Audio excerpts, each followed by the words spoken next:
દાસાતન ભક્તિ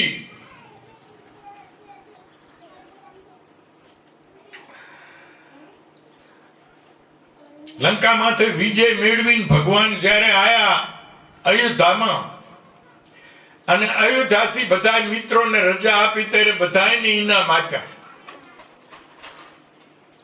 બધાને રાજી કર્યા, ખૂબ ઇનામ આપ્યા, ભેટ સોગંદ આપ્યા.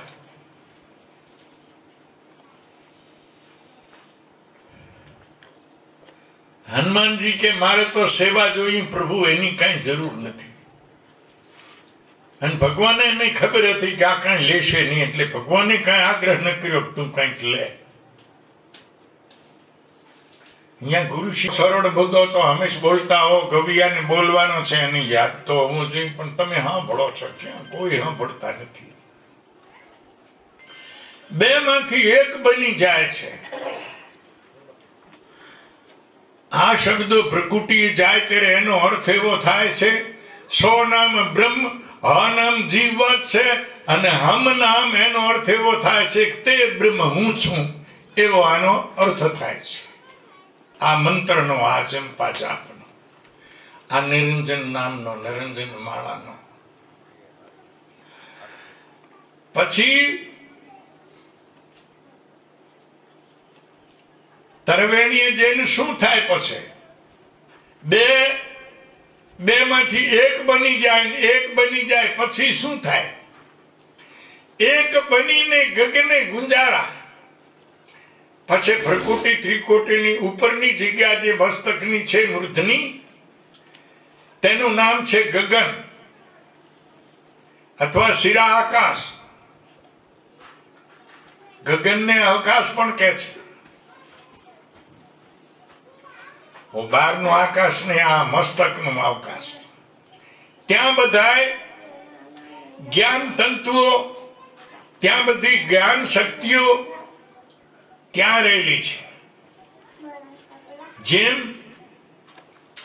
પાવર હાઉસ માંથી બધી આ લાઈટો, પછી મોટી મોટી લાકડીઓ હોય ને, ગ્લોફ હોય ને, કઈક પ્રકારની એ હોય ગ્લોફ લાઈટોના સાધન, એમાં એનું કેન્દ્ર આ છે જ્ઞાન તંતુઓનું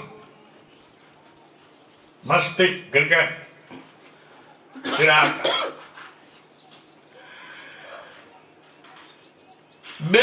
બે માં એક બનીને, હા એક બનીને ગગને ગુંજારા. પછી ગગનમાં જઈને ગુંજારો એટલે અવાજ કરે છે. કેવો અવાજ? એક બનીને ગગને ગુંજારા.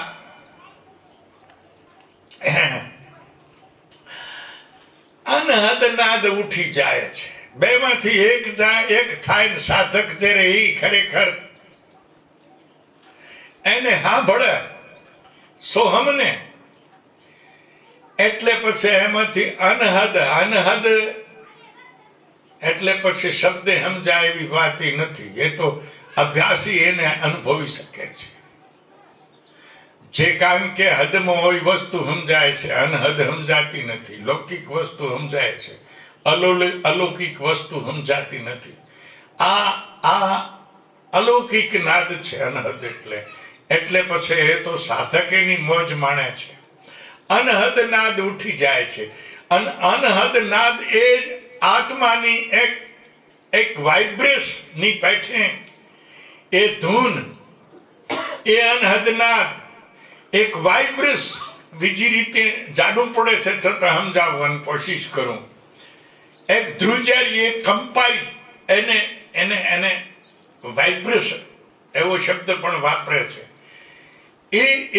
એવી જે એને અનહદ નાદ કહે છે. અને તે અનહદ નાદ, તે કંપારી, તે ધ્રુજારી, તે વાઇબ્રેશન, એના દ્વારા આત્મ સ્વરૂપમાં વિરતિ સ્થિર થાય છે, આત્મ સ્વરૂપ થઈ જાય છે, અને આખરે આત્મામાં વિલીન થઈ જાય છે. એને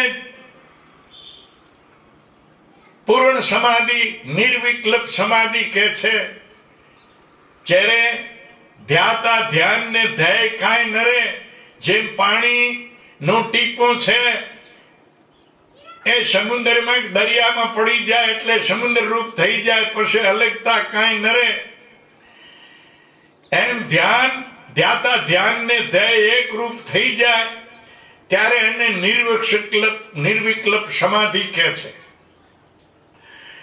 ધ્યાતા ધ્યાનની જ્યાં સુધી ખબર હોય સાધનની, પોતાના લક્ષ્યની અને પોતાની ત્યાં સુધી ત્રિપોટી હોય છે, તો ત્યાં સુધી સવિકલ્પ સમાધિ કહેવાય.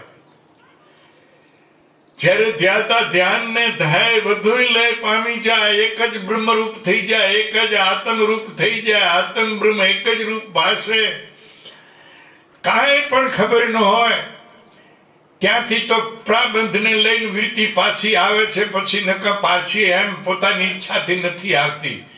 એવી જે ખરેખર સ્થિતિ છે તેને કહે છે નિર્વિકલ્પ સમાધિ. અનહદ નાદ ઉઠી જાય છે, અનહદ નાદ હું લઈ જાય છે.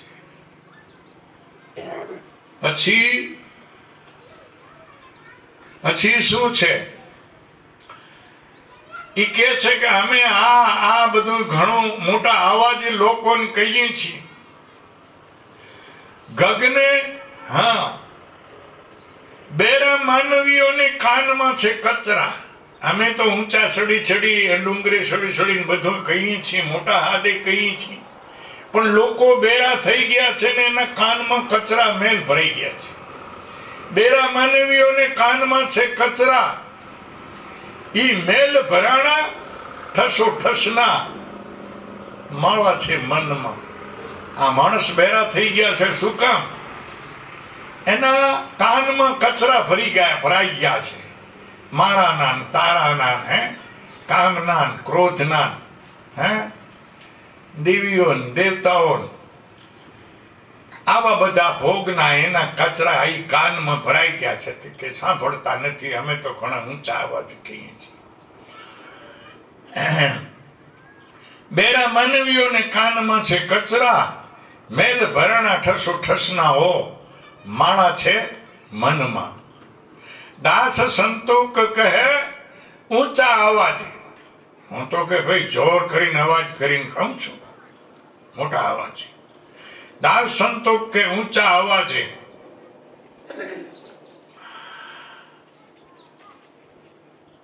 શિખર ચડીને કરું સાદરે હો, કે હું ડુંગરે ચડીને હાથ કરું છું પણ મારો કોઈ સાંભળતા નથી. शिखर चढ़ हम हैला किया वचन किया अमूल, बोड़ी दुनिया सुनत नहीं संतोक बजाता ज्ञान का ढोल. હું તો જ્ઞાનનો ડુંગરી છોડીને ઢોલ વગાડું પણ કોઈ સાંભળતા નથી. આનું હું કરું? તો આને કહે છે ગુપ્ત સમરણ અથવા તો શ્વાસા સમરણ ભક્તિ, જે મેં નામ આપ્યા એ બધા. પછી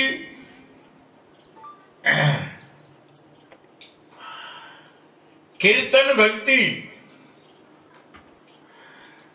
કીર્તન ભક્તિ આ સમરણ ભક્તિના આચાર્ય છે પ્રહલાદજી.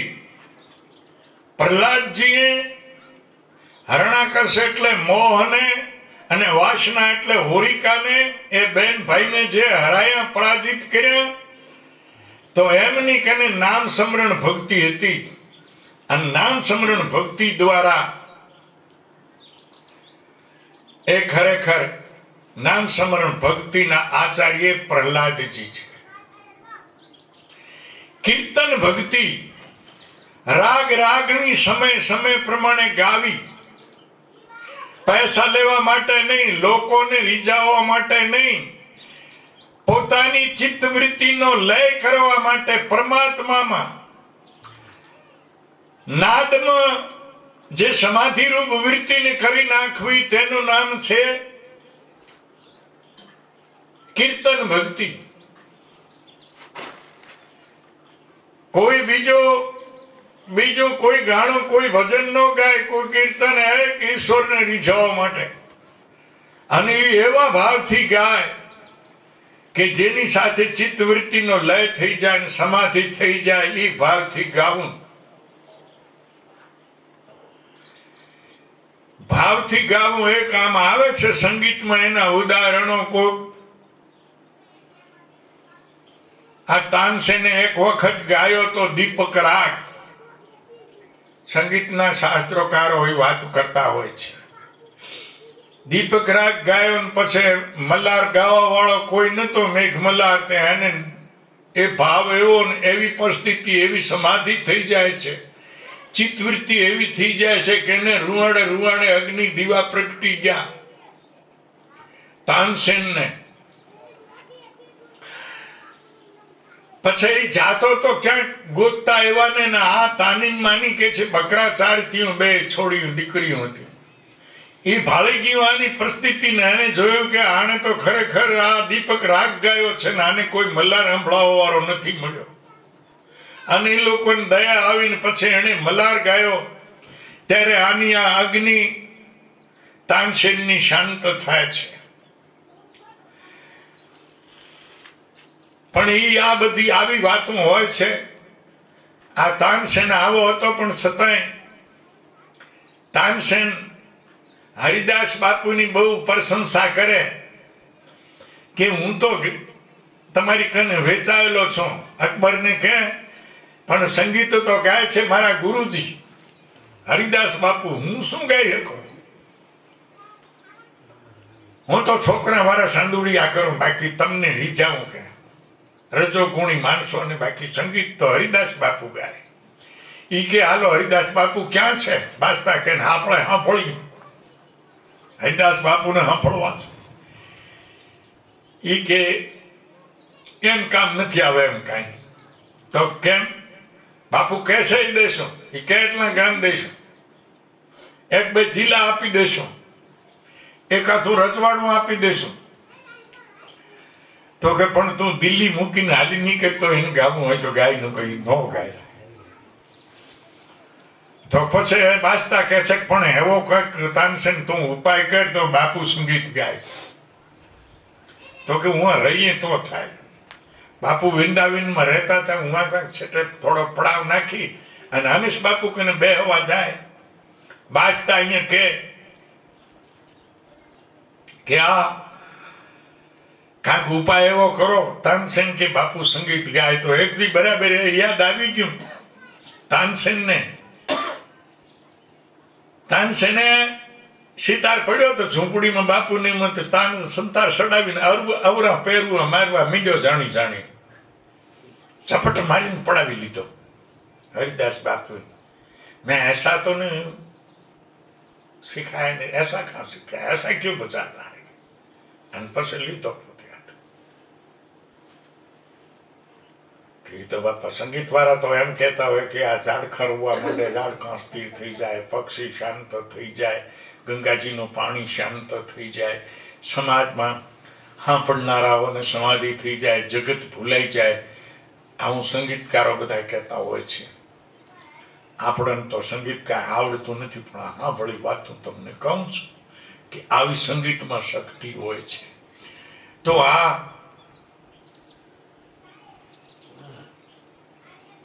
સંગીત ગાયા, કીર્તન ભક્તિ, જેના આચાર્ય નારદજી કહી શકાય.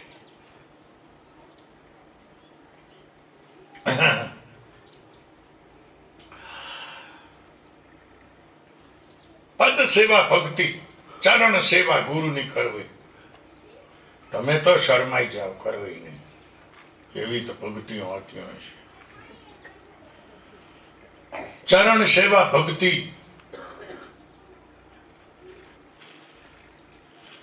કે હું ભગવાનના પત્ની, હું કે લક્ષ્મી. ચરણ સેવા ભક્તિ લક્ષ્મીજીએ કરી હતી. ચોથી નિવેદ ભક્તિ.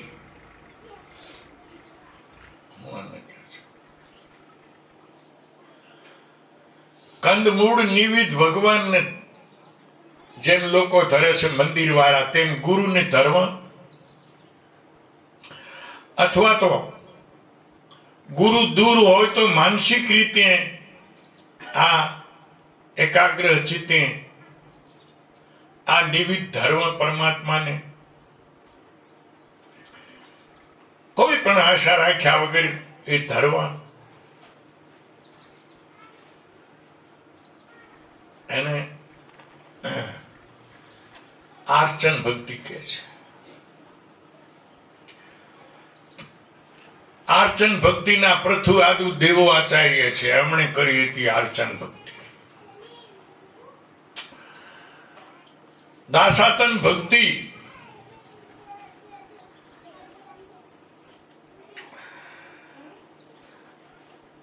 લંકામાંથી વિજય મેળવીને ભગવાન જ્યારે આયા અયોધ્યામાં, અને અયોધ્યાથી બધા મિત્રોને રજા આપી ત્યારે બધાને ઇનામ આપ્યા, બધાને રાજી કર્યા, ખૂબ ઇનામ આપ્યા, ભેટ સોગંદ આપ્યા.